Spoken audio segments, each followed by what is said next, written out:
ஆஹ் இந்த புக்கு எல்லாருமே படிங்க. ஏன்னா இந்த புக்கில் இருக்கிற எல்லா பாயிண்ட்ஸும் நான் டிஸ்கஸ் பண்ணல. நிறைய பாயிண்ட்ஸ் இருக்கு, டிஸ்கஸ் பண்ணல. ஏன்னா இந்த 6 days எவ்வளோ நம்மளுக்கு டைம் இருக்கோ, எவ்வளோ இம்பார்ட்டன்ட் பாயிண்ட்ஸ் கவர் பண்ண முடியுமோ பண்ண முடிஞ்சது. இப்போ இந்த நாலேஜ் லாஸ்ட் 6 days நம்ம கேதர் பண்ண நாலேஜ் பேஸ் பண்ணி இப்போ நீங்கள் புக்கு ஸ்டார்டிங்லேருந்து எண்டிங் வரைக்கும் படிக்கும்போது இந்த depth of knowledge, depth of information அதிகமாக கிடைக்கும். இன்னும் டீப்பாக புரிஞ்சுக்கிறதுக்கு ஒரு ஆப்பர்ச்சுனிட்டி இருக்கும். அதனால இந்த புக்கு யார் எந்த புக்கு சொன்னாலும் அந்த புக்கு முழுசா படிக்கணும். ஸோ மறுபடியும் வரும் இன்னொரு ஏதாவது நல்ல புக்கு. நிறைய புக்ஸ் இருக்கு. மறுபடியும் இன்னொரு சீசன்ல வந்துட்டு இன்னும் புது புக் அதை பத்தி நம்ம டிஸ்கஸ் பண்ணலாம். Thank you masters.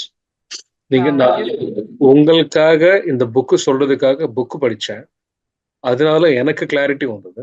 நீங்க கேள்வி கேட்டதுனால இன்னும் கிளாரிட்டி இன்க்ரீஸ் ஆயிடுச்சு. So it's a mutual win-win situation. எவ்வளோக்கு எவ்வளோ ஆப்பர்ச்சுனிட்டி வருமோ அவ்வளோக்கு அவ்வளோ யூஸ் பண்ணும்போது கேட்குறதும் பேசுறதும் படிக்கிறதும் every thing is an opportunity. Thank you.